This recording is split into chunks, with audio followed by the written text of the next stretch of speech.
Hello, ladies and gentlemen, Slobberknocker here, and welcome back to another live reading stream. As I mentioned in a community post yesterday, I was actually thinking about reading at least two other books. One other book alongside the book that I was reading earlier, some weeks ago, Percy Jackson. So what we're doing is where we are going to be switching up here and there. So like one reading stream will be of Percy Jackson, and then the other like one book, and another reading stream will be of another book after that one. So like for an example, right now I'm reading the book that you see in the title, which is this one. And then on the next reading stream, I'll be going back to Percy Jackson. Yeah, it's a little bit it's going to be a little bit confusing for a bit, I know, but as time goes on, you guys will probably understand what I'm doing here. So with that being said, let's talk about this book right here. So this is the book Slobberknocker, My Life in Wrestling by Jim Ross, and even says with help, um, as yeah, by Jim Ross, with Paul O'Brien.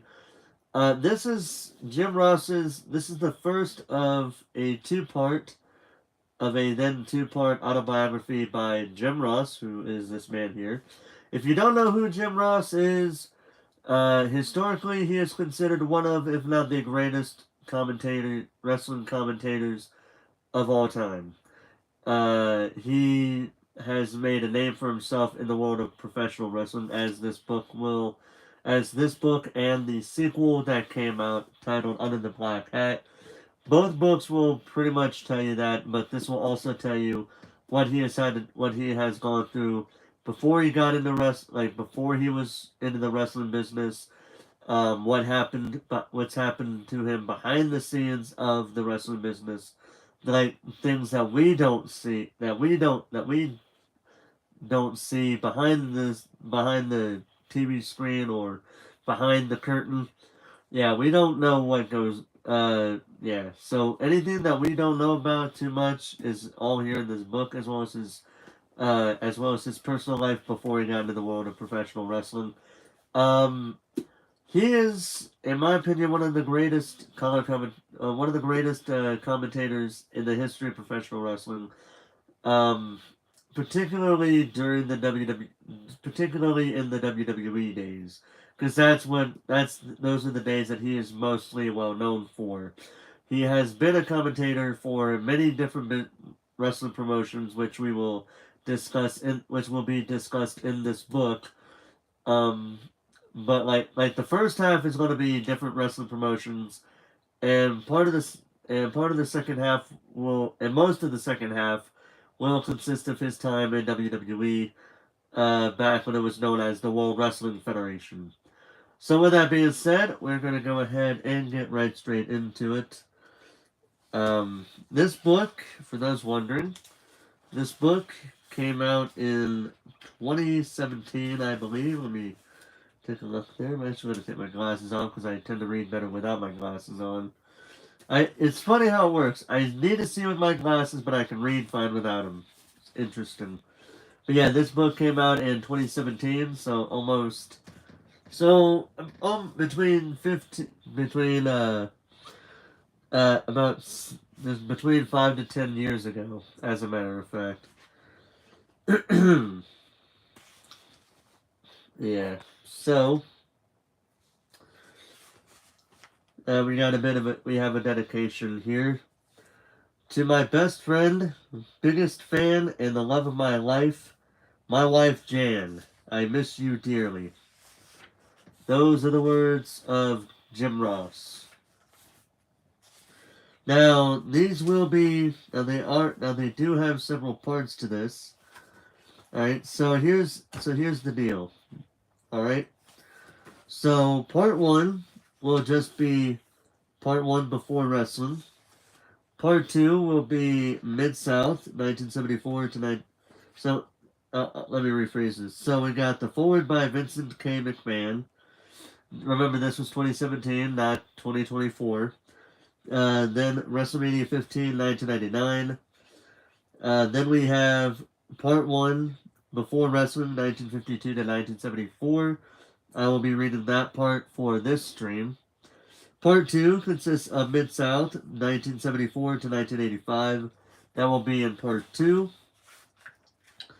Part 3 and Part 4, which are UWF and which are Part 3 UWF 1986 to 87, and Part 4 Crockett 1987 to 88, will be in Part 3. Part 5 WCW 1988 to 93 will be in Part 4 of the reading stream, and Part 6 WWF 1993 to 99 will be, as well as Afterward by Stone Cold Steve Austin, and acknowledgments will be in the final part. So, to put it simply, we will have 1, 2, 3, 4, 5. There will be 5 parts to this reading, to this book reading. Which I'm going to go ahead and do this here. I'm going to take out the cover, so that way it's a lot more easier for me to read. I'll be putting this back on when we get done with this. So, without further ado, oh, hold on a second. We got one more thing here.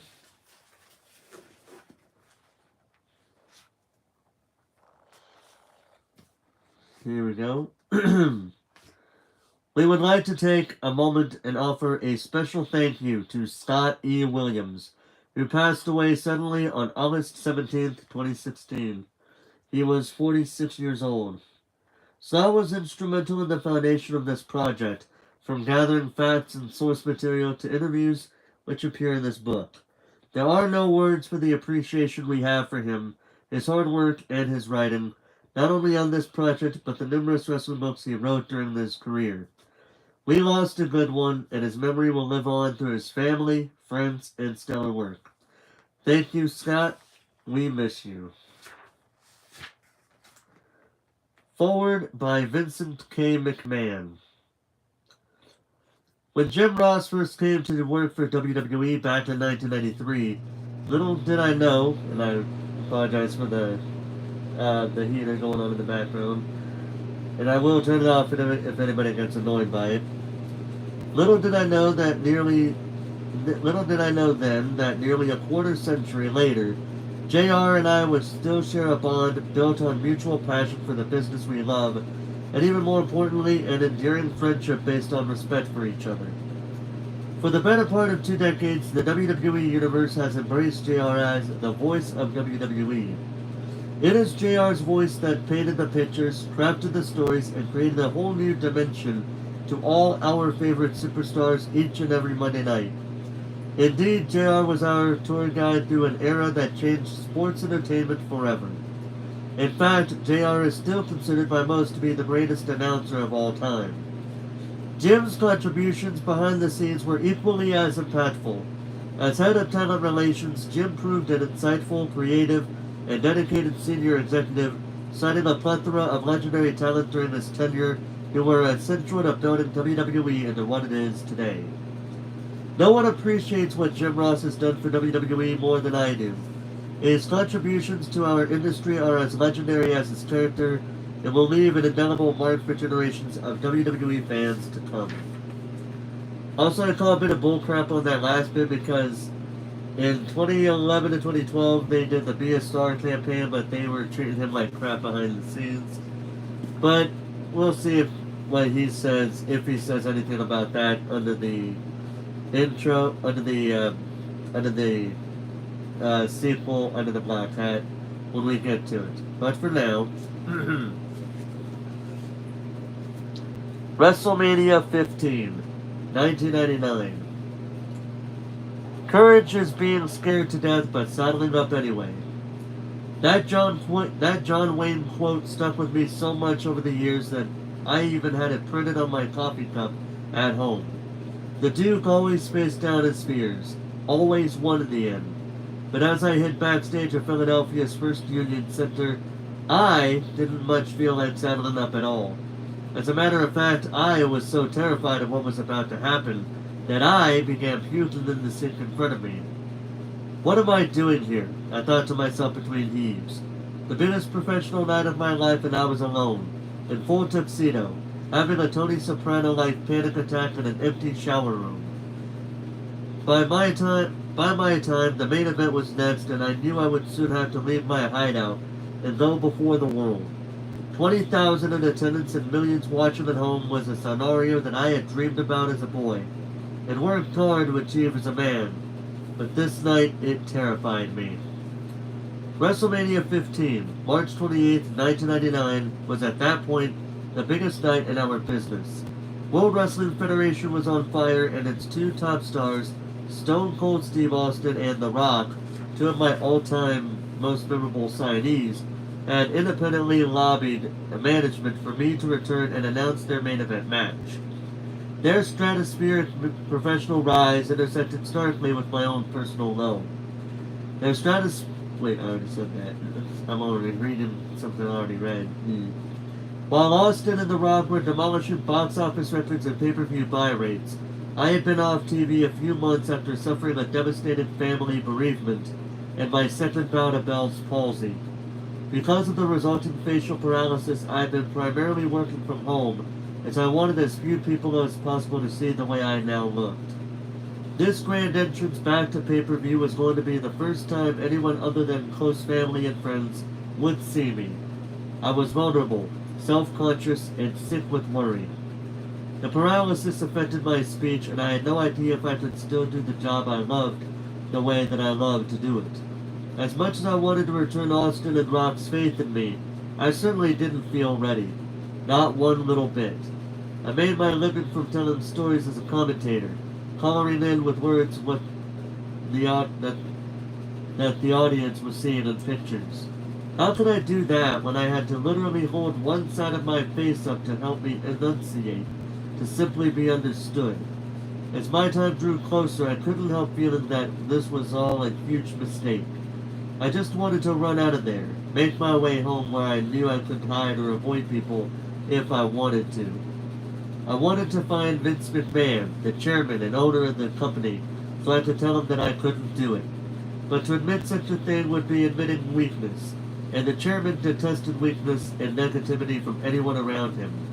McMahon believed in the old law of the jungle, that only the strong survive, much like my father had instilled in me as a boy. So I left the shower room and walked the busy corridor with my head down. I tried to block out the sounds and noises coming from the packed arena. I was merely hoping to get through my performance without stitching up the joint. I didn't want to embarrass myself, my family, my company, or the two superstars who requested my presence on their biggest night. And I didn't want to disappoint Vince. Everyone was expecting the good old JR that they'd come to know, but I knew that the version of me that was walking to the curtain wasn't what people remembered. I got to the packed gorilla position, the waiting area just behind the curtain, and made an effort to keep my head down, blend in, and review my bullet-pointed notes. I made a list on my first day as an announcer, and the practice of bullet pointing had followed me every day since. I peered up to briefly exchange glances with Austin and The Rock. Both men were already where I was trying to get into. In the zone. Rock flashed his $1 million smile, and Austin was painted with that look of dogged intensity that became his trademark. They weren't talking. Not to me, not to anyone. They were focused and looked confident. I wanted to give them their space, and I certainly did not want them to be able to detect my apprehension of my return to ringside. They had enough on their plate without me adding to it. People passed with greetings of "Good luck, JR," and "Welcome back, JR," as I distilled all my nervous thoughts down into one line of comfort. Get through this match, and you won't have to endure this stress ever again. In that second, I had made my mind up that this would be the end of my broadcasting career in WWF. I had a head full of great memories and experiences in the business that I grew up loving. I remembered when I began, how I used my army figures as a kid to play wrestling, my time as a driver, a referee, the good nights and bad. I remembered it all. My time in this crazy business. And all I wanted for my last job was for them to like me. I just wanted the people to like me and to not notice that I was different, that I had changed. Ladies and gentlemen, Michael Cole said over the PA system in the arena. Here to announce the main event, JR, Jim Ross. Ready or not, it was time to saddle up. My beloved University of Oklahoma fight song, Boomer Sooner, began playing through the sound system in the arena to usher me out through the curtain. It was now or never. Please go easy on me, I thought as I took a deep breath and cracked open the curtain. I could feel the energy from the crowd, and it immediately raised my confidence a little. Don't worry if they boo you, a stagehand said from the darkness. I stopped immediately. What? You think they'll boo me? Maybe. This is the city that booed Santa Claus. Have fun out there. I peeked out through the curtain at the ruckus crowd in the arena. Well, fuck, I whispered to myself as I walked out to face the world. Part 1. Before Wrestling, 1952 to 1974. Chapter 1. Growing Up, 1952. Right from the start, I was defying expectations. I wasn't even supposed to be here, as in here on this planet. I was born at only 5 pounds, 6 ounces, and when they brought me home from the hospital, I was small enough to fit in a shoebox. This was the last period of my life where I was ever considered small, except when I slitty dip in cold water. I was born on January 3rd, 1952 in Fort Bragg, California. My mom and dad, Elizabeth Ann Sheffield and J.D. Ross, had been high school sweethearts. By my math, they might have been a little too sweethearty because they'd suddenly got married, bolted from their hometown of Westville, Oklahoma, and had me 8 months later. In that era, conceiving a child out of wedlock in a small town of about 1,000 people could have created issues for my folks, as everyone knew each other's business. As I grew up, if my mother was ever asked about the timeline by someone who was nosy and had done that math, she would say that I was born premature. Hold on a second.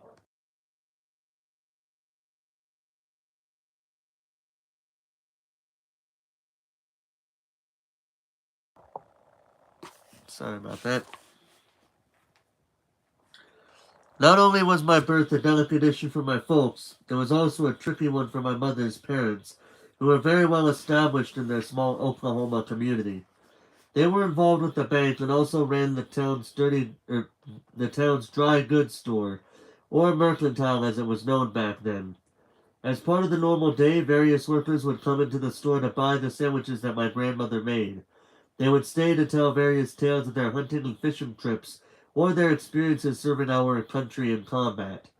Talk could easily turn from fishing and war stories to matters a little more prying, a little more personal, say like a child being conceived out of matrimony.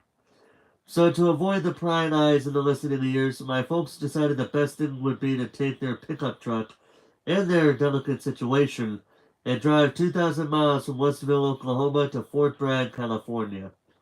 This trip would mark the beginning of a few return trips between my mother's family in Oklahoma and my father's family in California. Fort Bragg was a natural destination, as my dad had family there and knew he could get a job in the logging business. In our first couple of years there, my parents had another baby boy who unfortunately died during childbirth. Delivering and losing a baby made my mom even more protective of me, and living around my father's father certainly put her protectiveness to the test sometimes. My granddad, James D. Ross, gave me my first alcoholic drink, some of his Falstaff beer, when I was 3. My mother was livid when she realized that something was a little off on my return to the house. James D. had taken me to his favorite tavern and snuck me some sips of his drink while we were there. When my mom finally realized that I was a little more uncoordinated than usual, she put 2 and 2 together and exploded. Little JR was buzzed, and Granddad Ross was in real hot water. Such was her anger on that day that it became something of legend in our family, told and retold over the years. I grew to learn that my granddad's judgment wasn't always the best, and his own drinking created many uncomfortable family situations. As a result, my own father rarely drank, save for the occasional cold beer in the summertime. My granddad was ambidextrous and could drive nails using two hammers simultaneously if required. He was 6'1", 200 pounds with huge hands and was wiry and strong. A sober, clear-headed James D. Ross was a hilarious storyteller who had a way with words. An inebriated James D. Ross, however, was another man entirely. I didn't know it then, but alcohol would lead to several embarrassing, dangerous, and downright stupid situations in my own future, too. My family returned from California to Oklahoma, where I was 6, but I was only there from 1st to 3rd grade before we packed to move back out to California. On this occasion, the move was more strategic. It was simply to raise the capital for an opportunity that presented itself. My mother's aunt and uncle offered to sell their 160-acre Oklahoma farm to my parents. California was where my parents could accumulate the money needed for the down payment in the quickest amount of time. All that moving might have been jarring for someone else, but I never had issues making new friends and had a lot of cousins in Northern California to keep me company. Once my parents had saved enough money for the down payment for our farm, I was midway through the 4th grade.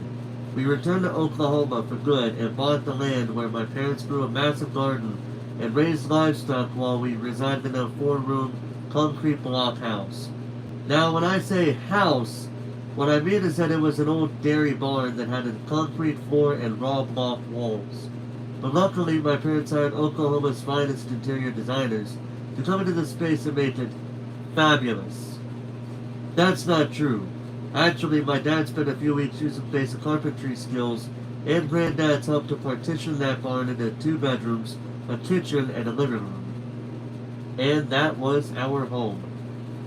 You'll also notice that nowhere in my description did I use the word bathroom. We had an outhouse, which is like a bathroom, only more rural and less warm, and further away from the house, and a little scarier at night in the middle of winter. Ah yes, there's nothing quite like having to get fully dressed in a parachute at night just to use the facilities. I soon figured that the bush at the back of the house was nearer if only a pee was in order. I'm not saying I have superhuman DNA or anything, but that bush never even wilted, never mind died in all my years living there. Having said that, if you want to know what fear is, try pointing your delicate bits in the direction of dark shrubbery at 1 in the morning with only moonlight to guide you. It's funny, growing up I had a lot of friends who hosted sleepovers, but they never wanted to stay at my house. No idea why. I graduated high school in 1970. Westville High was a smaller school, which meant that teachers could help each student more and give individual attention when needed. I never felt like just a number. I was somebody the teachers knew. I even had a couple of teachers who taught my mother and father a generation earlier. It was a very comforting environment, and I involved myself in a lot of school activities. Senior year, I was president of both the student body and the state VP of the Future Farmers of America. The FFA was a national organization which aimed to make its youth membership leaders by giving them tools for career success in the agriculture sector. I was the state FFA speech champion in my junior year at Westville High. As you can imagine, a position like that was just laden with chicks. Or not. And the thing was, even though I had a huge desire to be a leader, it just wasn't in the agriculture sector. Even though we lived on a farm and my extended family owned a lot of land and worked extensively in agriculture, that wasn't the life I wanted. I didn't like the fact that so many of the factors that determined my success were out of my control. I grew up seeing the frustration in the faces of my dad and grandparents, the heartache of finding a dead animal that had not yet yielded the return on the sizable investments that livestock required. Even though most people I knew who farmed also worked other jobs, many counted on that farm income just to get by. I knew from an early age that I wanted to find myself in a whole other line of work. Little did I know just what kind of work that would be. In Oklahoma, a lot of people usually went into the family business, but neither of my parents' career paths appealed to me. My mom had a variety of jobs, including a retail sales clerk and a bookkeeper at the farmer's co-op. My dad worked for Adair County on a road crew, making next to nothing. From there, he went on to work for the Oklahoma State Highway Department. He was one of the guys in the yellow trucks who would remedy unsafe road conditions by assaulting an icy bridge.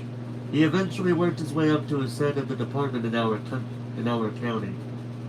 With my parents working so hard, I essentially grew up a latchkey kid.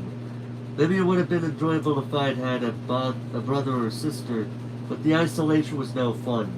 There was also no visiting with neighbors, as the closest one was a mile or two away. It was basically me, in the house, on my own, until my parents came home. Now, being an only child wasn't all bad. The solitude gave me a chance to cultivate my imagination and encouraged me to read more books. My mother taught me at a very young age how to read. Ever since I could remember, both she and her father would read to me, give me books that generally sparked my love of language. So much so that by the time I was 5, I was reading the sports pages of the newspaper. Friends at school would tell me about the fine things they'd been doing outside school. The conversation would come around to me. "What did you do this weekend, Jim?" "Well, I picked up some rocks, put them down again." "Oh, it was around then that I knew I needed some more hobbies or things to do. Much more so than the other kids who lived in town. Chores were a big part of my non-school time. But the more time I spent working around the farm, I got to spend more time with my family, with my father. My dad, whose birth certificate read J.D. Ross, as in J only, D only, Ross, was a big, strong guy about 6'3" and 275 pounds. He wore a size 15 ring and a size 14 shoe, and was blond-headed with a slightly red beard. He looked like the classic image of a lumberjack. The Swedish giants who immigrated to California to work the logging camps. He was always had a hard worker and took that work ethic to our farm. As we'd move on from one chore to the next, he'd use situations or scenarios to teach me how the world worked.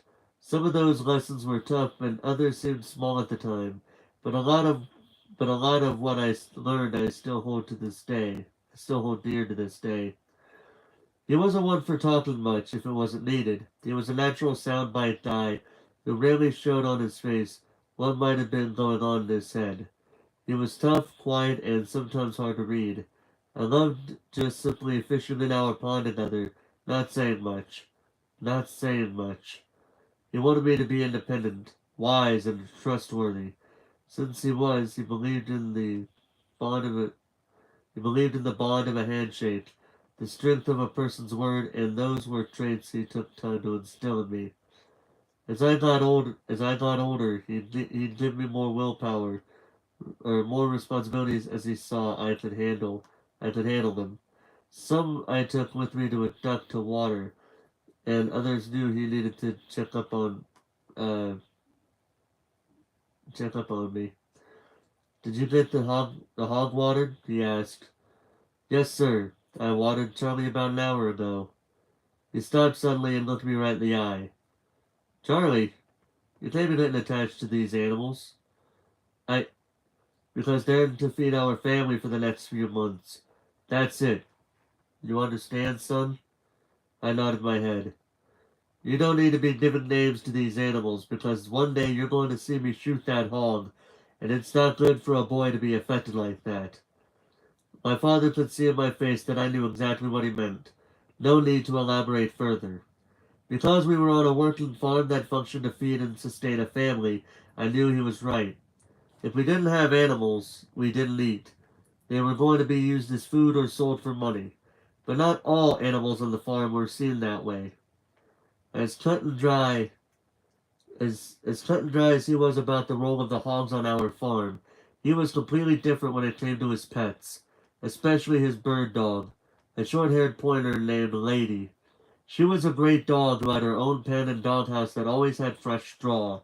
She ate well and drank fresh water because Dad would breed her with another pedigree dog and made good money from the resulting offspring. Such was the pedigree of the resulting litters. We ended up with a waiting list of people looking to buy one. Working full-time on a road crew was making my dad less than $100 a week. Selling those puppies would net him $25 each, so I knew it was big money for us. "What age are you now?" he asked. 11, I answered. "You're old enough to look after ladies, so," he said. I couldn't have been more proud that he asked me to look after his prized dog. I saw it as a sign of just how much he trusted me and how much responsibility he thought I could now handle. My father decided to keep one of Lady's pups to train, as he hoped that the pup would be a chip off the old block.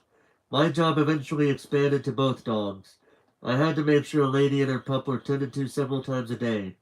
Over the course of the couple of years, I brought food and water daily, fresh straw weekly, and the odd treat for both when nobody was looking. They were worked, trained, walked, and looked after. I kept them together for company a lot, but separated them when Lady entered her breeding period. Well, except when I forgot to close Lady's gate. I'm gonna stay for the record right now, okay? Some of what I am about to read is gonna be, I'm gonna be sure, I know for a fact, is gonna be difficult for a dog lover to hear. So if you like dogs, I, it's up to you if you want to hear this part of the story. If you do not, I will respect it, but I will have to read this part as much as I know people are going to get upset about what's about to be read. And I have read this book before, so I know what's coming up. So, fact of the matter is, if you guys are dog lovers, please mute the stream until I give this thumbs up sign. In that case, that means you can unmute what happened. All right. Because we're gonna go into what happened, what he's about to describe on what happened, and the aftermath of of the incident that takes place here. And I know it's not gonna be for dog lovers. So if you're a dog lover, do not listen to this if you don't want to. But I will give a thumbs up when I am done. And before anybody says I did not warn you, yes, I did. This is your warning. Mute the stream, or you can continue to listen, but don't complain when I warn you to mute the stream. Okay? With that being said, I will continue with the reading.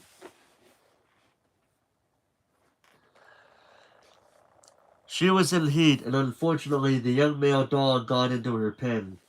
Dad discovered the male dog in a compromising position with his valued matriarch, and he knew exactly whose mistake it was. Even more unfortunately, their brief union produced a litter. Dad was not going to sell those inbred dogs without telling his buyers about their parentage, because that would have been dishonest. He didn't do business that way, and he wasn't going to risk the reputation of his prized dog. He remained strangely silent about the situation, and I never broached the subject with him. I knew that I had screwed up, and I knew the situation had affected him. Shortly after the puppies were born, my dad called for me. He was standing in the lady's pen with a tow sack in one hand and a hammer in the other. Inside the tow sack was the entire litter of inbred puppies. "Take them to the dump," he said. "Take the pups out and one by one destroy all of them." He put the sack in one of my hands and the hammer in the other. I looked over my dad's shoulder and could see my mom standing in the kitchen doorway crying. My dad was trying not to cry as well. In that sack, the pups were tiny, just a few days old. They haven't even been weaned yet, and their eyes were barely open. "Go on," my father said. As I walked from my house, I too broke down. Almost a mile south was a patch of uneven land that had been used for years as a sort of dumping ground.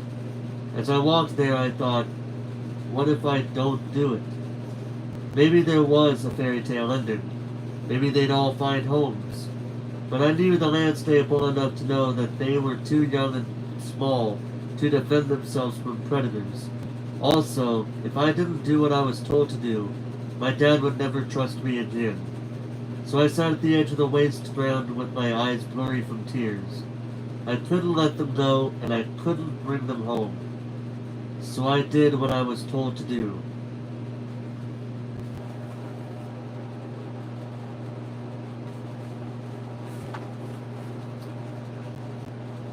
When I returned back to the house with the bag empty, I could see my father was waiting for me. He was quiet, even more so than usual. Everything in life has a consequence, son, he said. He couldn't look down because I could see he was trying to hold himself together. I had never heard or seen him like that before. We have to take care when we have responsibilities, he said, before guiding me toward the house. He stayed outside. I watched him from my window and he never really moved from his spot. Just sat there with his head down until it grew dark. The next morning he was waiting for me. Wake up, son. We are going to town, he shouted. For all the hardness that sometimes came from working on a farm, there were also rewards for a boy and his father, especially when we had potatoes to sell in town.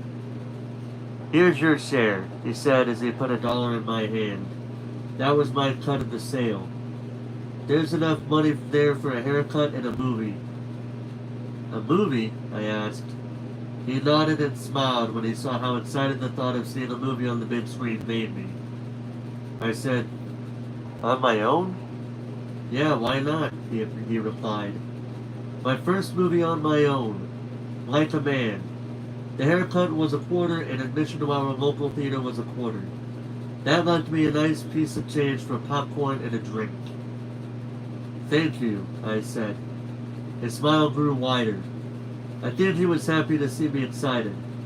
Not that he could bring himself to say it. I'll be across the street, he said. Come and find me when you're done, son. I knew Dad sometimes went into the hall opposite the Sunset Theater, where he'd play snooker, dominoes, or pool. I even saw him a couple of times slip over to the bar and have his occasional cold beer with some of his buddies. I, on the other hand, had a day with whatever double feature was playing at the single-screen cinema. No matter what the movie was, it sure beat the hell out of picking up rocks. I gladly sat in the theater with the last of my hard-earned dollar sitting on my lap in the form of a soft drink and popcorn. As time passed in my childhood, my father and I would come into town most every Saturday for a haircut, a movie, and a game of pool for him. I watched some of the all-time greats on that single screen, sometimes with my school buddies or with a girl as I moved into my teen years. Growing up outside of a small town, the big screen became a place of escape for me. But as much as I loved watching my idols on the big screen, it was the small screen where I found my true heroes.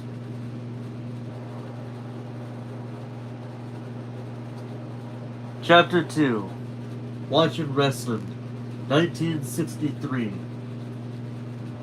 I discovered Oklahoma's Wrestling Territory TV show largely through my maternal grandparents, the ones that owned the Mercantile. I stayed with them many Saturday nights so my parents could socialize with their friends and take a break from their work. We had 3 choices for TV in Oklahoma, and Pro Wrestling in America was divided into regional offices, with each area promoter effectively running a monopoly business producing their own locally produced weekly TV shows. We'd watch the courthouse drama Perry Mason, followed by the Western series Gunsmoke. Then when the new local news came on, we'd have a bowl of vanilla ice cream with Hershey's chocolate syrup poured on top. But 10:30 p.m., right after the local news, was the time that I waited for the most. Wrestling time. I was immediately drawn to wrestling because the action usually followed the same rules as the movies I loved so much. Good guy versus bad guy, with the good guy usually finding a way to win in the end. It was easy to get behind the titles because they were always presented as prestigious, and only the very cream of the crop became champions. What made it even more of an obsession of mine was that the issues between the wrestlers were personal, logical, and felt like a happening. Wrestling combined the two things I loved most in the world: sports and storytelling. From the moment I first saw it, I was hooked. When I wasn't watching, it was all I could think about. I'd worry about the well-being of my favorites when they were in trouble, or when the bad guys did something dastardly to get the upper hand. I'd wait all week to see them get what they had coming. I would take my army men and make a pretend ring on my bed and spend hours acting out the matches and commentating on the moves. It didn't take long before my parents quickly took notice of my new fixation, and while they were never wrestling fans themselves, they didn't discourage me from being one. In fact, it became a powerful incentive. I was really motivated to do all my chores and do them right because, if I did, one reward at the end of my week was getting to watch that weekly hour of televised wrestling. But as much as I love to watch wrestling, I was also pulled in by what I heard during the events. Danny Williams handled play-by-play while Leroy McGurk was the color analyst. Danny would describe the action as it occurred in the ring, while Leroy would explain the backgrounds of the wrestlers and logic behind the moves being used. Danny oozed legitimacy as he was already an established radio and TV announcer, and everyone knew Leroy McGurk had been the world's junior heavyweight champion. Just being associated with wrestling fanned rumors about Leroy and his ever-present sunglasses. Most people accepted that it was because he was blind, but the Wrestling is Faith crowd bet their lives that he wasn't truly blind, as if it were a gimmick of some sort. And that was the thing about wrestling in general. Most cynical people wouldn't believe what was actually true, and most fans were willing to accept what wasn't. It was when wrestling managed to land in the magic spot of convincing you what you were watching was indeed the real deal. That's where the money was made. And that's how wrestling got me as a fan. I sat down with my grandparents, the ice cream and Hershey's chocolate topping already dealt with, and saw something I had never seen before on TV. Real blood, real anger, real outrage. It was the Kentuckians versus the Assassins. The Kentuckians were two huge country boys, the 6'6" Luke Brown and the 6'10" Grizzly Smith, who was also the father of wrestlers Jake the Snake Roberts, Mike Sam Houston Smith, and Rockin' Robin Smith. Their bitter rivals were the Assassins, who were masked, devious cheap shot artists who always looked for an unfair advantage. Joe Hamilton and Tom Ernesto were a magnificent heel duo. Both teams were set to do battle on TV, and I couldn't wait to see the match unfold. During the melee, Hamilton punched Grizzly Smith over the left eye, busting him open the hard way. Grizz was bleeding like a stuck pig. The match ended in a disqualification, and when they came back from commercial, Danny was interviewing the Kentuckians, who were vowing revenge. I looked to my grandparents, and they were as mesmerized by what was happening on TV as I was. Danny seemed somewhat incredulous about the cut over Grizzly's eye. The camera zoomed in as Danny took his fingers and gently pulled on the dash, which he appeared horrified to learn was all too real. Now I was pissed too. How could the Assassins get away with something like that? I wanted to take them on myself. The bad guys just couldn't just get away with something like that. That's not right. I would pay money to see those guys get theirs. I apologized to the management of the station and to the viewing public, said TV announcer Leroy McGurk.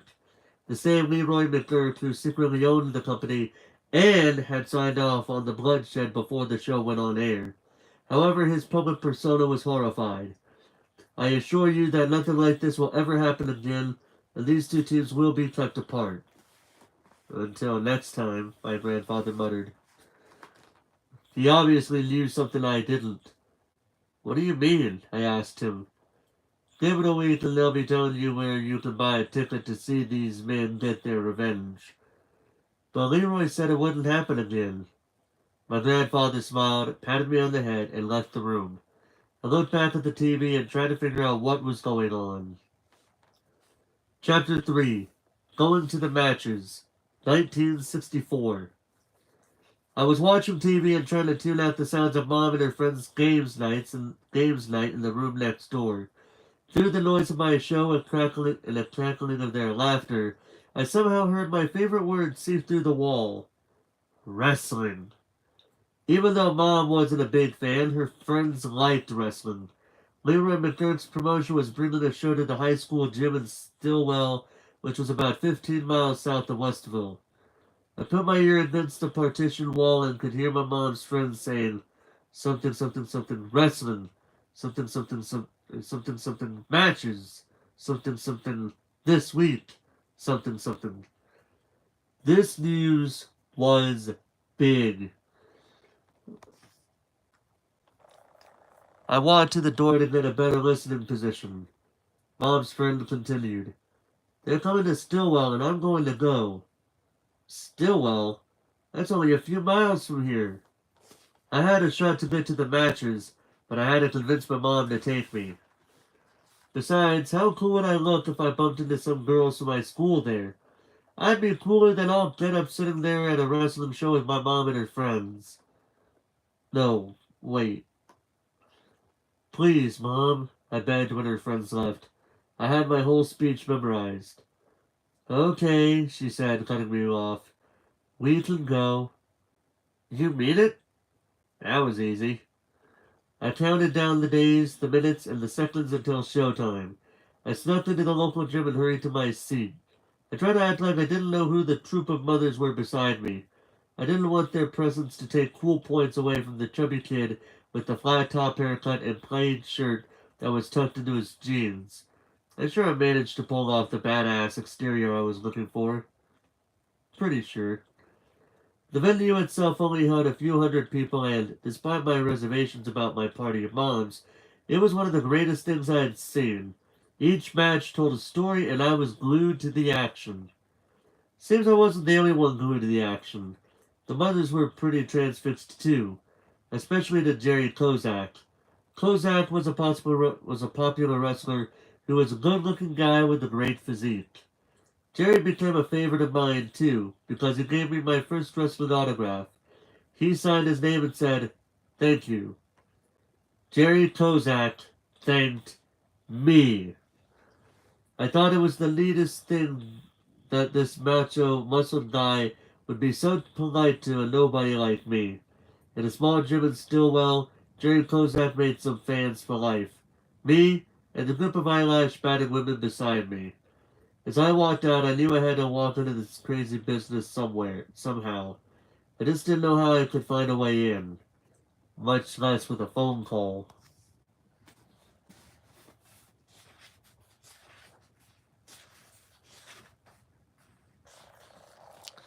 Chapter 4.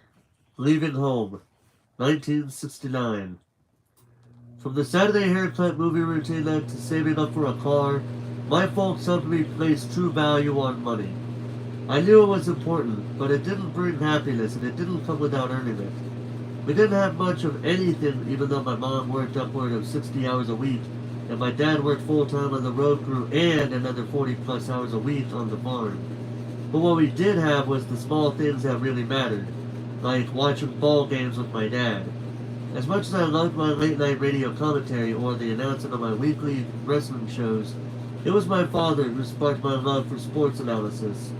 As I got older, he'd break down the game for me, explain why the action we just witnessed had occurred. He'd lay out the difference between one play or another, and why one was more suited than the other given the circumstances. It was over these sporting events that we found our middle ground, our thing in common. I wasn't blessed with the ability to work with my hands like my father and grandfather. I didn't have their natural size or ability as a farmer or a hunter. I even felt a little guilty about that as I was growing up. The one thing I did have was the ability to talk. Soon my father was asking me to break down the games for him. I'd enthusiastically sell the various key points of the game, piece by piece. I learned to be concise because that's what held his attention. I pulled out interesting facts or tidbits about why this game was going to be one of the first was going to be one for the ages, or why this team was vulnerable this week even though they had a great record. I learned in those hours before a game with my father how to tell a story. More importantly, I learned how to pull that story from the center of the sporting event. I learned how to make him care about the players, the stakes, the personalities involved. I began to see that my father didn't want the farmer's life for me, just as much as he didn't want it for myself. He seemed torn by wanting his son to go out into the world, and all the new challenges that the big world presented. For a small-town quiet man like my dad, the post-Vietnam landscape was a hard one to fathom. It was for most of the country. People were divided, unsettled. It was a new world full of dissent and danger. I was his only son, his only child, and he thought the only armor against such upheaval and uncertainty was toughness and steel.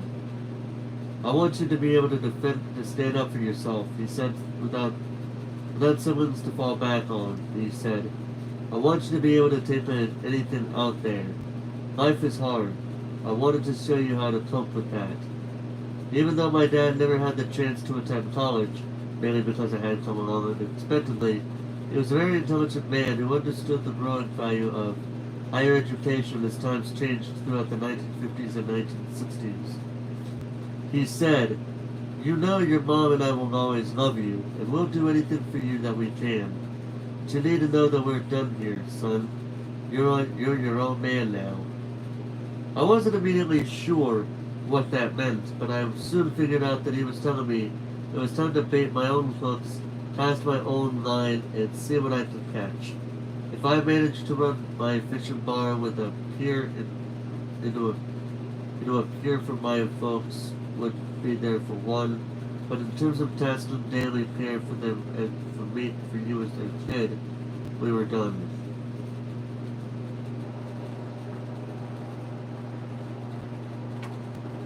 Chapter 5 College 1970. Even though I left the farm, I still found myself watching a cow. This cow, however, spent many of the nights dancing sexily on its hind legs in a rundown motel. I graduated among the top kids in my class at Westerville High School in 1970 and had earned a President's Council Leadership Scholarship to Oklahoma State. As much as my father wanted me to stand on my own 2 feet, my mom opened a secret account for me with Harold's, a menswear store in Stillwater. She wanted me to to fit in the guys with the fraternities to be accepted in this big city type environment.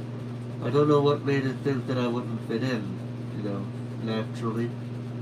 But her secret account worked as Sigma Channel, an open-ended social fraternity required me out of date. The figure between my FFA credentials and high school marks, I could be an asset. Truth was, it was an honor for me to be considered a Sigma Chi, as pretty much their top dog on campus was elected president of the fraternity pledge class. The OSU campus was a whole new world with a small town farmer boy like me. It also culture shocks in the sense that the first time in my life, I'd met several people who woke up on third base and thought they'd hit a triple. Daddy had gotten them to a third time, and they made him special. Certainly,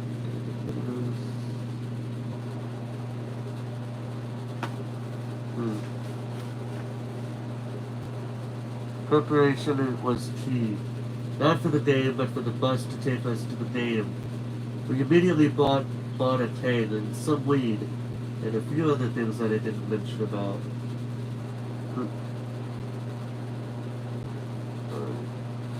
They boarded our chartered bus, and I knew immediately I wanted it. I wasn't the only wide-eyed farm boy who was trying to hide the fact that he had been on a huge big bus like this before. I took my seat not too close to the front like a sissy and not at the back. Uh, about six about 6 rows in the back, where social media status. Let's see. The engineer can even start.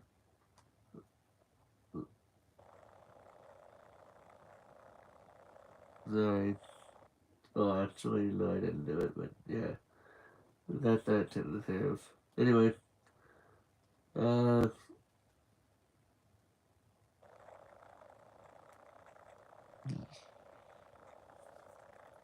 oh, okay. Oh, I think I may have found my spot. But actually,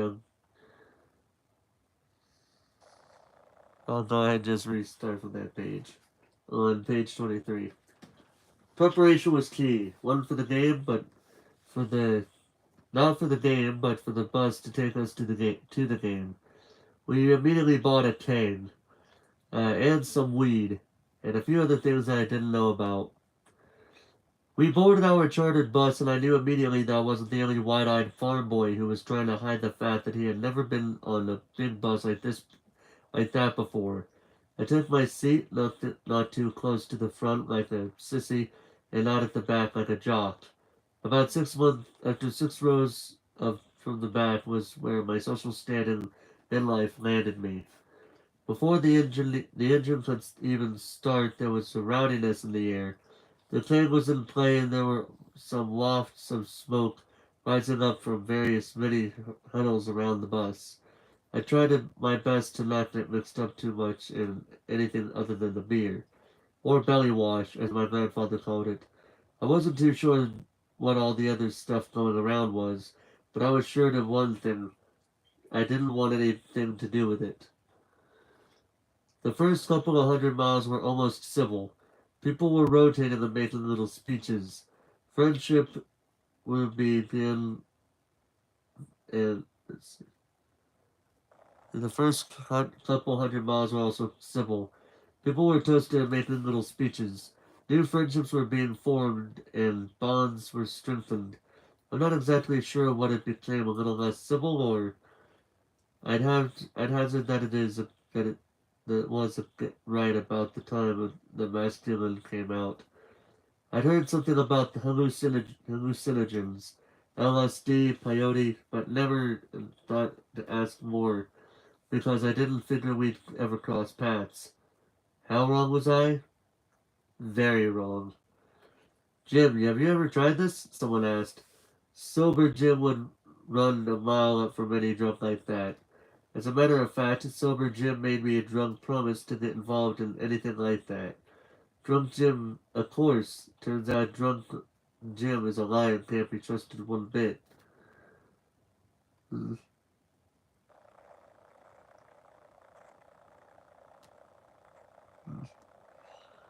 Let's see here. Jim, have you ever tried this? Someone asked. Sober Jim would run a mile from any drunk like that. As a matter of fact, Sober Jim made Drunk Jim promise not to get involved in anything like that. Drunk Jim, drunk, Drunk Jim agreed, of course. Turns out Drunk Jim is a liar and can't be trusted one bit. I put my hand in someone over my shoulder, put something in the palm of my hand. No, don't think I could just do that. Uh, back. Let's see here. Yeah, I think he's alright. Don't think just slam them back and wash it down.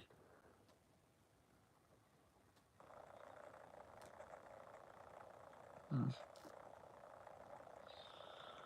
Yeah, I'm trying to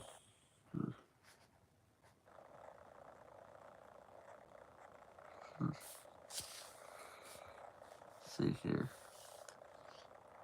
I put my hand in someone over my shoulder, put something in the palm of my hand. Don't think, just slam them back and wash them down, I was told. No problem, I dutifully said as I threw them into my room and rinsed them down by chugging my beer. I remember a minute cheer and someone saying that I didn't take enough goat to do shit.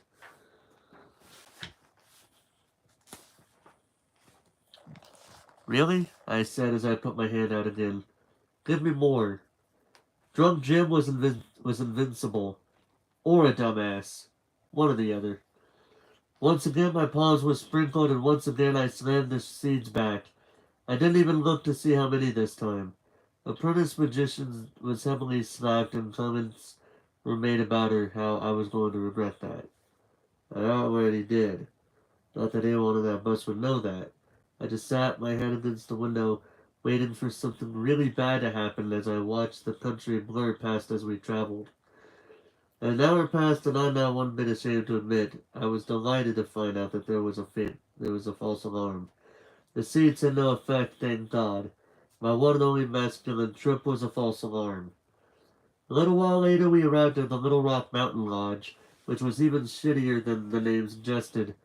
18 drunk college boys spread over just three $20 rooms was never going to be a good idea, but it was all that we could afford. After the initial sample for, uh, let's see, yeah, yeah, but it was all we could afford. After the initial stampede for beds, toilets, and more beer, I settled on the window and noticed all the cars parked outside the romance, the stars in the sky, and a crowd dancing outside my window. I did it again. There it is again. I, mm, mm, repeat again. There it was, like a bovine. Michael Jackson just signing up outside of my window. The more I thought, the more I thought this wasn't that unusual. There's some moments, but still, whatever. Anyway, the rowdy, loud atmosphere faded off, and I wasn't the only one sitting there entranced by a single sight. By now, all of the common remains were sitting silently in the one room. Something had across uh,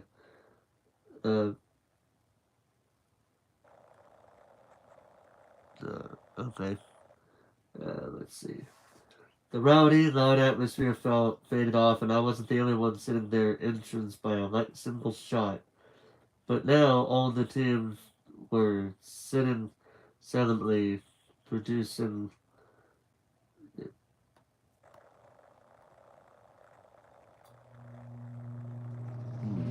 Let's see here. There were eight. There they were, 18 college boys on tour, trying to do a tiny motel room because you you got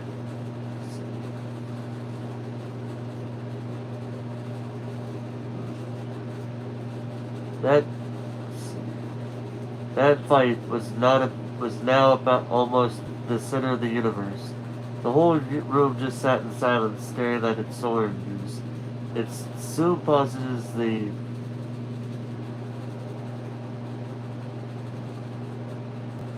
Let's see here.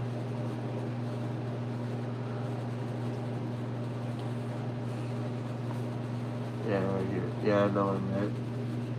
There we were, 18 college boys on tour, crammed into a tiny motel room. Typical and masculine, smoking a cone as a dancing cow tried desperately to get my attention from an angry light. It was at that moment I felt confident enough to tell my story, to tell myself that there was a pretty good chance I was, probably completely and utterly stoned out of my head. I wish so far that in Lucha Libre I don't care, I'm warm. I feel warm, comfortable, and unusually easy. So much so that I became equivalent for Dr. Steffens. Uh, yeah. Let's see.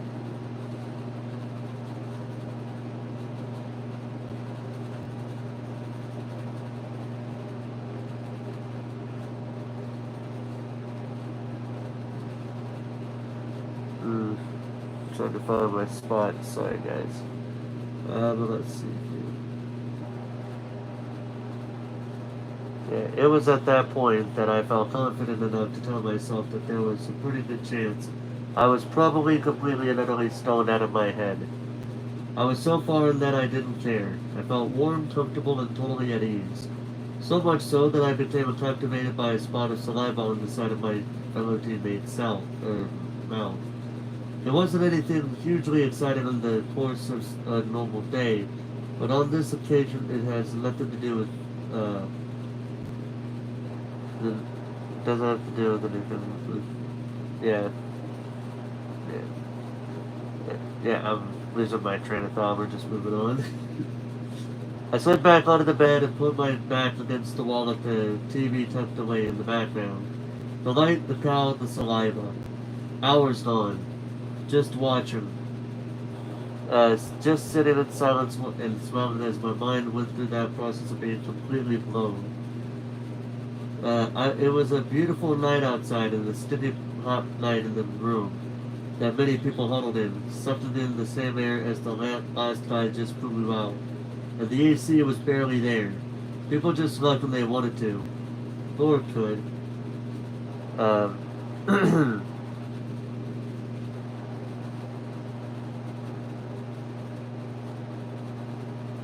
people just... Let's see here. I'll just read that paragraph. It was a beautiful night outside and a sticky hot night in the oven. That many people huddled in, such as the same air conditioner as the last guy you threw out, and the AC/DC was barely there. Yeah. Yep. Anyway, the second in the background began to pull me in. It was the familiar sounds of flashing on campus, wrestling. I picked myself up from my bed and took a seat from a centaur and watched as WCIU's white noises. How you doing today? Yeah, I noticed that something was there in my mind. I don't know why. But okay. We're moving on. I threw myself from my bed in Tennessee from front and center and worked as WCIU out of Chicago. Came through on the hotel antenna. It was snowy and barely visible, but to me it was perfectly fine. Perfectly fine. Uh, yeah. Okay. Alright. Yeah. Tripping in Arkansas. Yeah, I read that.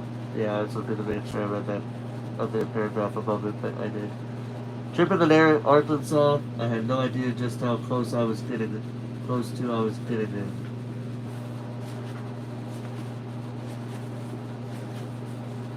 Chapter 6. The Call. Yeah, I'm just gonna say for the record, if you guys want me, if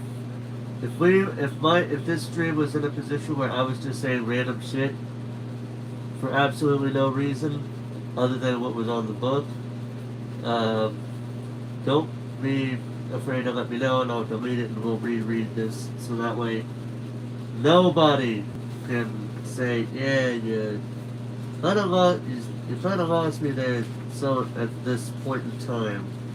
Yeah, so if somebody were to say that to me, I would fix it up real quick. I would delete the live stream, and at the earliest convenience for me, I would redo it again, just for the sake of entertainment.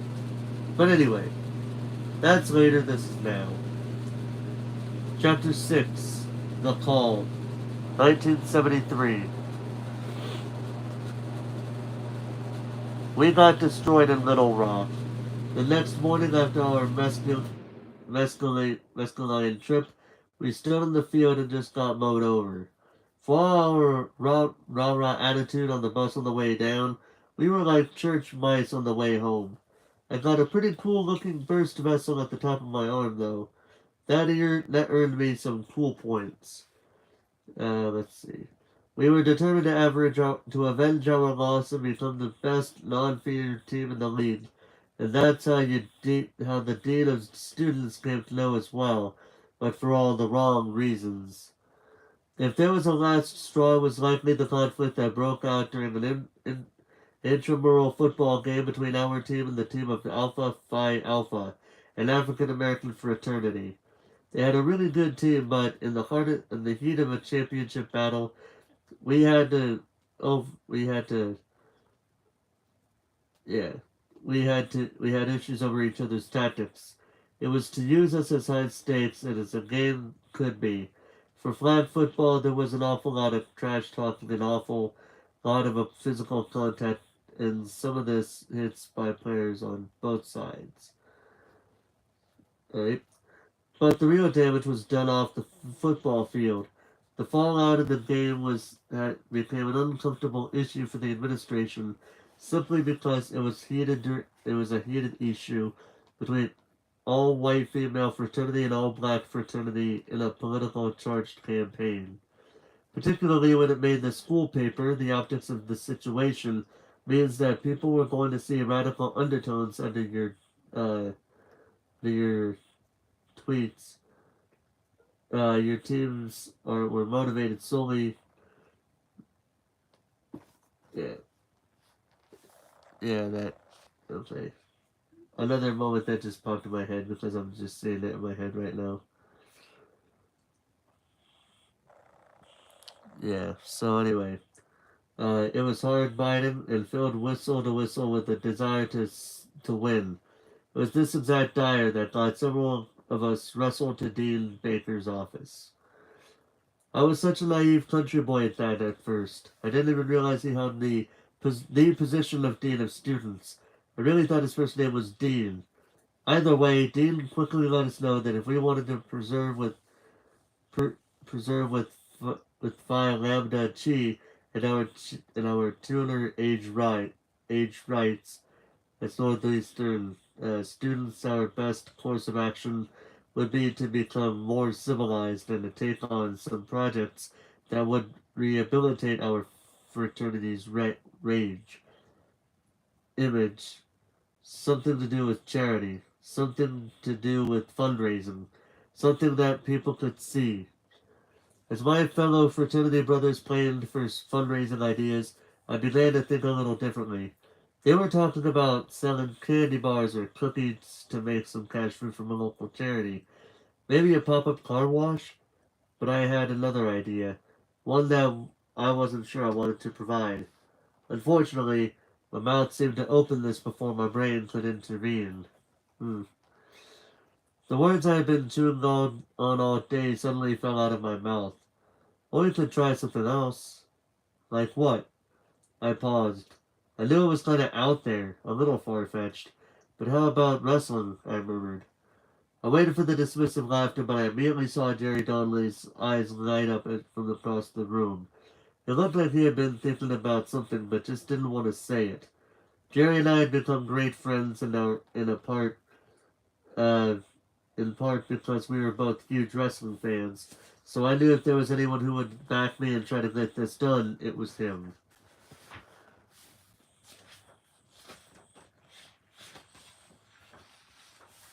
Yeah, we're getting close to the end, guys. Don't worry.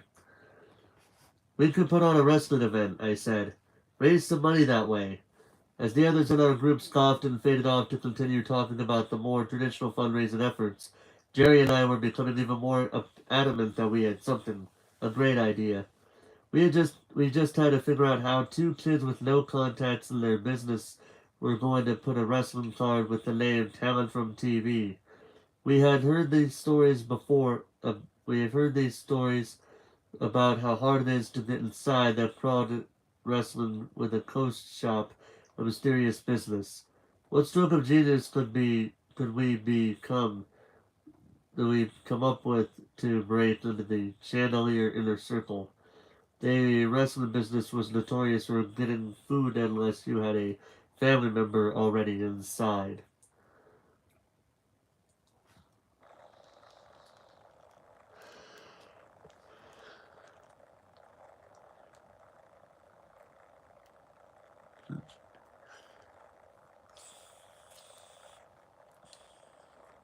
Let's see here. We had just we just had to figure out how two kids with with no contacts in the business were going to put on a wrestling card with the name Take Talent from TV. We had heard the stories about how hard it was to get inside, that wrestling was a closed shop, a mysterious business. What sort of genius could we come up with to break into the channeling inner circle? The wrestling business was notoriously hard to get into unless you had a family member already inside or you were a star athlete. Both Jerry and I had no friends in the business and we certainly weren't star athletes. Think we'll just phone them? Jerry asked. Okay, I replied. So we phoned them.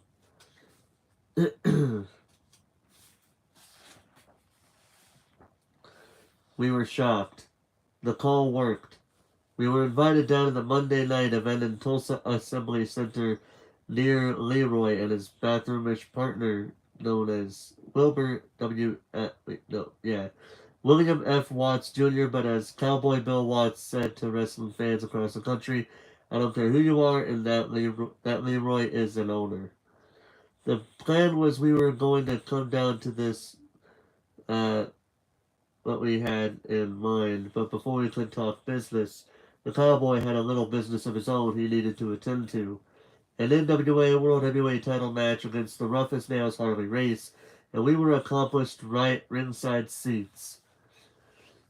I watched from the edge of my seat as the referee was inadvertently knocked out. Bill and Harley took bumps to the outside of the ring, on opposite sides of the corner a ring post. Harley managed to get into his feet first, and seeing the reference was still unconscious, he just grabbed Watts and ran his head into the steel post.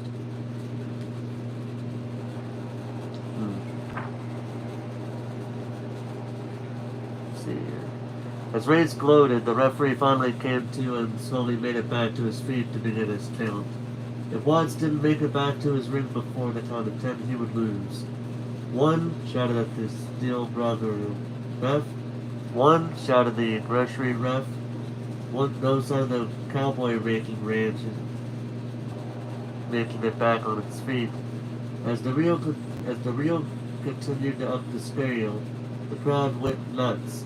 There was no way the dastardly ice cream could have messed up inside the ring with Nene. Hold on a second. Men, women, and children roared Watts' name, willing him to rise up and make it back inside the ring before 9. And from the far side of the ring, a defiant hand rose up. Then the top of Bloody Skull. Watts' eyes were distant, rolling in his head. His face was covered in his own free-flowing blood.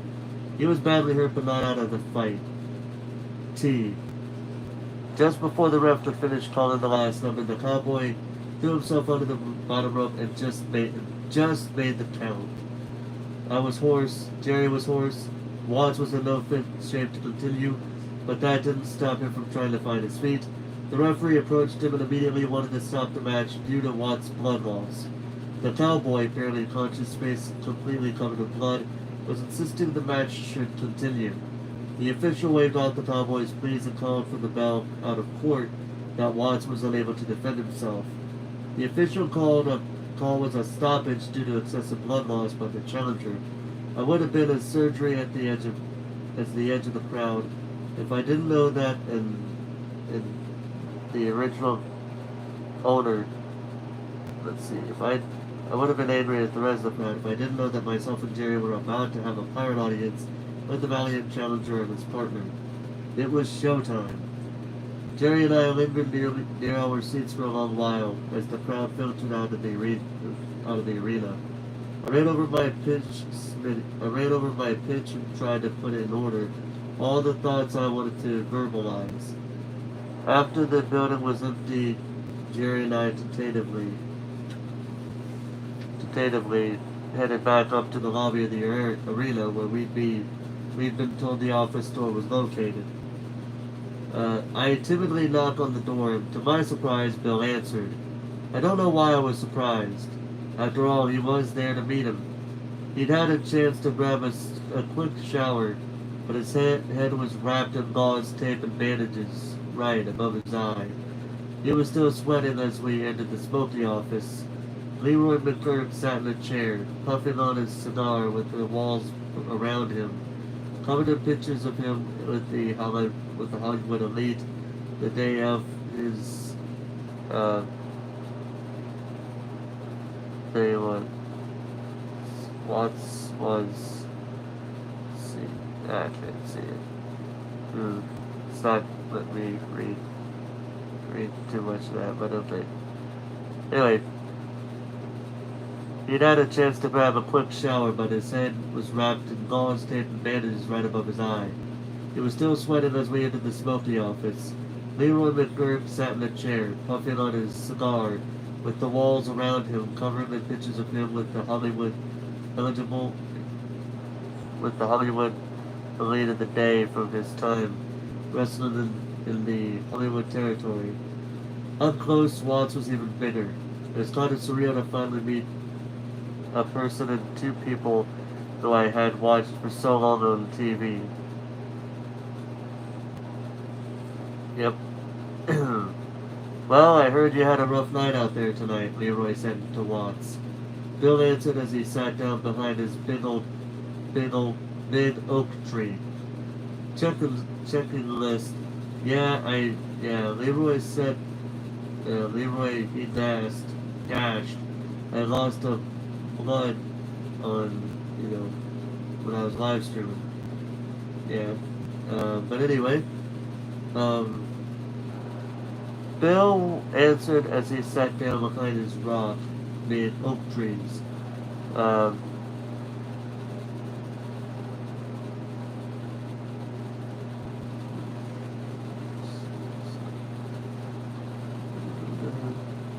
Don't worry, you'll get in the.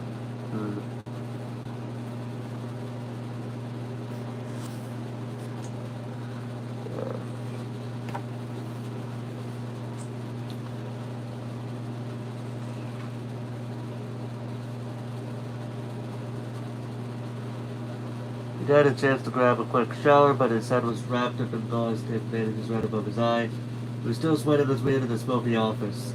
Leroy McGurk sat in a chair puffing on his cigar with the walls around him, covered in pictures of him with the Hollywood elite of the day from his time wrestling in the Hollywood territory. Up close, Watts was even bigger. It was kind of surreal to finally meet in person two people who I'd watched for so long on TV. Well, I heard you had a rough night out there tonight, Leroy said to Watts. Bill answered as he sat down behind his big oak desk. Yeah, Leroy. You got me on that ring post and it's a pretty good gash. I lost a lot of blood and the referee was worried about me and stopped it. Leroy shoved his cigar in his mouth. Well, I know that's got to be disappointing for you, but it's better to be safe than sorry. Don't worry, you'll get another shot at it. Leroy and Watts were putting on a masterful performance for an audience of two, and both Jerry and I were eating it up like it was vanilla ice cream with that beloved Hershey's chocolate syrup on top. I kind of thought this was my first experience of kayfabe, which I'd heard was old wrestling behavior that was designed to keep the secrets of wrestling away from the paid customer. What's your marketing plan? Watts asked. Jerry bumped my leg as that was my cue. Watts nodded for me to begin, so I cut to the chase. I can get us radio airtime for free, I said. And how are you going to do that? We're making this a public service announcement, I replied. Watts smiled. He looked to Jerry to see if I was serious. Jerry nodded in affirmation. I knew I had their attention, so I quickly continued. Our fraternity is non-profit. We can get the on-air time. Watts leaned in. I won't stand for any of my wrestlers getting stabbed, so you provide security. And I also don't want any fights before the show, so we're going to need two separate dressing rooms to keep some of our wrestlers apart. Leroy chimed in. 2 dressing rooms or no deal. Watts continued. We'll provide the card. That's 8 men and a referee. I'm not going to say who those men will be, but you'll have a good card, and we'll mention the event on our local TV show. I tried to cut in. Cowboy wasn't done. On top of the security, you provide the venue, the ring, and an announcer. And sell the tickets. I was trying to get in and simply say, okay, sir, but he still wasn't done. Yeah, he still wasn't done yet. A red dot of blood was beginning to seep through Watt's white bandage, though he didn't notice. You can keep the concession money for soft drinks and popcorn, and we get 80% of the gate. You get 20%. Plus, the first $250 comes off the top to us to pay for the ring usage and transport. Deal? He said. I could hardly wait to reply. Deal, I said. And with a handshake across the big oak desk, my journey into wrestling was about to begin. But first there was a slightly awkward pause before Cowboy nodded at the door to let us know it was time to go. As I walked with Jerry in the empty parking lot outside, I realized that we had to pay $250 to the guy who supplied the ring and drove the truck. Of course, the guy was their employee. It was their truck and their ring. I know people say wrestling is fake, Jerry said, but did you see his head? Maybe some of it isn't on the up and up, but those title matches are legit, I replied. Yep, we are now down to the final chapter of part 1. Thankfully. Because I was starting to get tired and now I'm kind of awake again as we're about to end this. Chapter 7. The Fundraiser. We didn't get Bill on the card for our fundraiser, but we did get the legendary Danny Hodge. Bill was smart. He didn't know how well we would do, but if the show died a natural death, well, it must have been Hodge's fault. As far as I was concerned, this was about the best news we could have gotten. We had Danny Hodge. People use the term living legend a bit too freely for my taste, but that term perfectly described Danny. He was a collegiate wrestler from the University of Oklahoma, where he was undefeated in 46 matches and never taken down. He was also a 3-time Big 7 Conference champ and won the NCAA championships those same 3 years. On top of his wrestling credentials, he was also a Golden Gloves boxer as a heavyweight, finishing his amateur career with 17 wins, no losses, and 12 KOs, all with no formal training. And as great a competitor as he was, Hodge also did not disappoint as a great attraction when he moved into professional wrestling. Our show sold out the school's basketball arena, which seated about 2,500 people. And it was probably one of the safest sporting events in school history because it sure seemed like a third of Oklahoma's law enforcement community was in attendance. We had state police there, plus the Cherokee County Sheriff's Department, City of Tahlequah Police, and members of our Northeastern State University Police Department. Excuse me. I'm sure that everyone in attendance's safety was the top concern, and the lawmen were getting to see a free wrestling show headlined by Danny Hodge was just a happy byproduct. Regardless of the officers' reasons for being there, I knew McGurk and Watts would be both impressed that the show had such a strong, uniformed presence. One of the main reasons for the large crowd was the pre-show publicity we were able to obtain leading up to the event. I wrote the copy for the advertisements, voiced over the spots, and then delivered recordings to every radio station within a 60-mile radius of Tahlequah. Several months later, we co-promoted a second fundraiser with the wrestling promotion. This time, Bill booked himself in the main event. We sold out again. Before the show started, Cowboy had one burning question for me. I don't understand this. How are you making this work? He asked. I told him about the radio spots, among other things, which I had also prepared and distributed for the second show, and he said, well, I've got to get ready for my match, but let's talk when the show's over.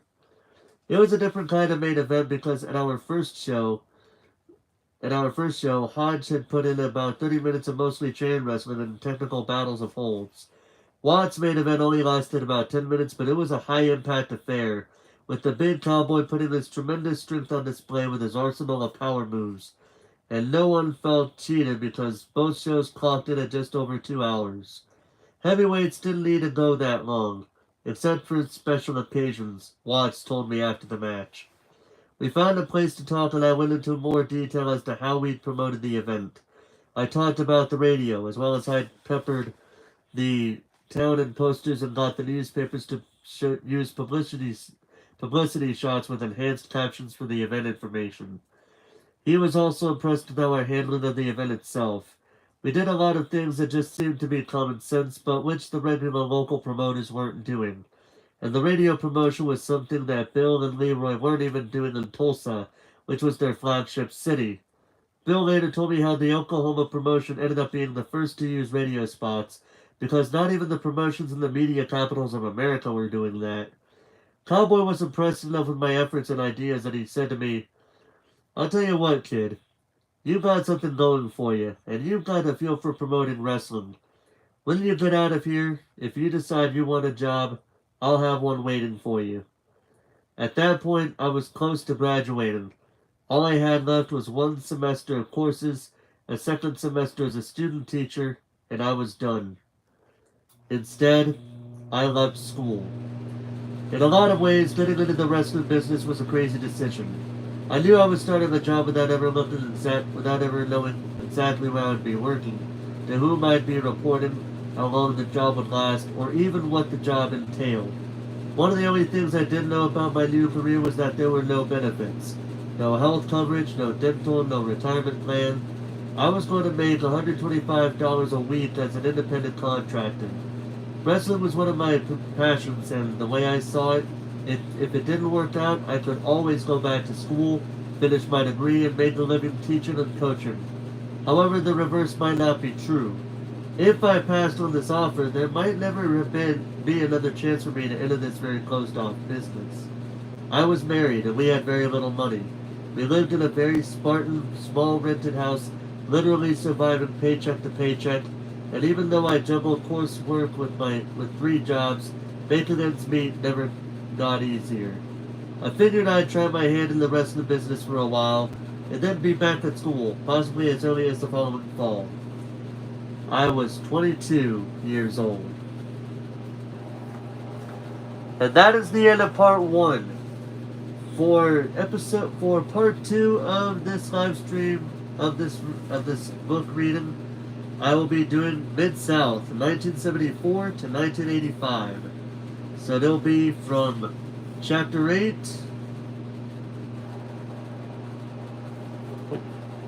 Oh, what's messed up there?